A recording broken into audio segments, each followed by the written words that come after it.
dito sa kabundukan ng Gasan, Marinduque. Biyayang may tuturing ang kanilang sapa.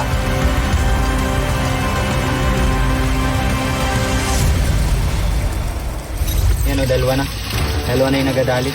Pero kamakailan, sumiklab ang usap-usapan ng posibleng peligro ng sapa. So guys, nandito ako sa lugar na inatawag na maapoy dito sa amin. Yung mga nagakulo na tubig na yon, kapag tinusukan mo ng kawayan tapos sinindihan mo, madalit. Ang ilang bahagi raw kasi nito, ang unang umaapoy. Yan, 3 1 Uy!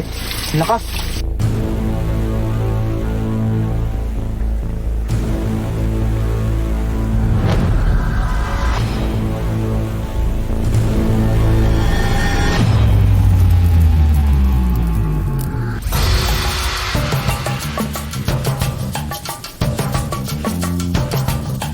Kuya Kim! Yes, sir! Hello! Ikaw pala yan! Yes! Buti nakilala niyo po ako. Siyempre! Pogi po ako sa tunay na buhay. Sir, nakita niyo? May apoy oh. Yes po! Ano pong gagawin niyo pag nakakita kayo ng ganun? Hipan! Hihipan! Ang viral video ng umaapoy na sapa sa Marinduque may magit 2 billion views na at 30,000 reacts. Ang mga comment ng mga netizens, sari-sari. Truly amazing! Natural wonder. Galing naman. Natural gas yan. Interesting yan. Nakikita natin bumubula yung tubig dahil ang gas ay galing sa ilalim. May hawak na lighter, sisindihan. Nako, delikado to. Residente ng Barangay Tabyonan ang 23-year-old content creator na si EJ Valenzuela. Ang kumuha at nag-upload ng viral video. Nung bata pa po kami ay kadalasan ko na pong nakikita ito sa mga matatanda po sa amin. At kinagisnan na po talaga namin na meron na pong umaapoy dito sa lugar po ng Kamanga. Nagasingaw daw na natural gas. Kadalasan po ang paniniwala nila, singaw daw po ng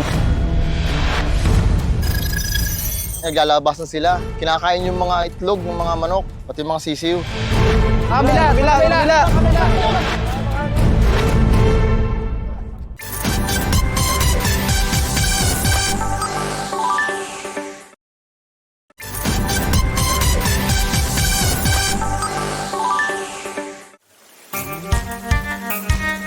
Ang pagmula ng sapa na tila ito'y kumukulo, isa bang indikasyon na may sumisigaw na kemikal dito?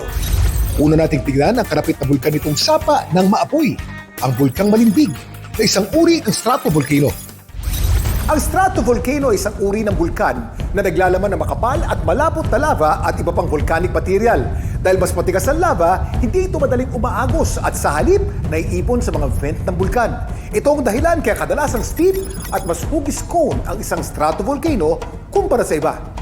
Ang dami mong alam, Kuya Kim! Ang usok! May mga natural gas na pwedeng magmula sa isang bulkan na nagpo-produce ng hydrothermal features gaya ng hot spring at geyser.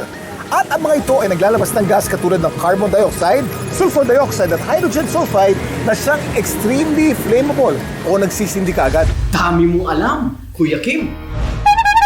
Ang dami mong alam, Kuya Kim! Ito rin ba ang unang beses ninyo makakita ng apoy na sumisilab sa tubig? Dami mong alam, Kuya Kim! Ang dami mong alam, Kuya Kim! Para inspeksyonin ang apoy sa sapa maapoy, full force ang local government unit ng mga pulis. Kasama ang mga eksperto mula sa tanggapan ng Department of Environment and Natural Resources o DNR at Bureau of Fire Protection.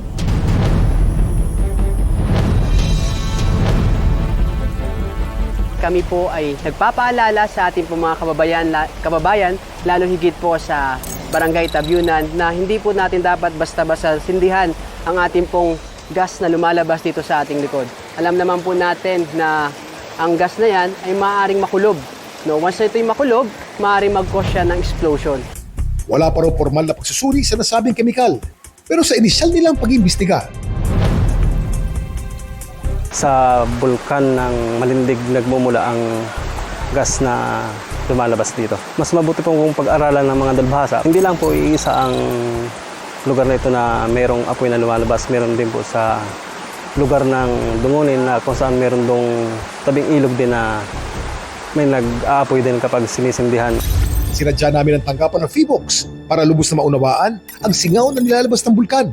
merong methane na lumalabas from the rocks. Isa sa mga reasons kung bakit pwede magkaroon ng methane is nalilink sa mga volcanic rocks. So kung meron kang volcanic rocks, meron kang source na pwedeng panggalingan ng mga ingredients mo para magkaroon ka ng methane.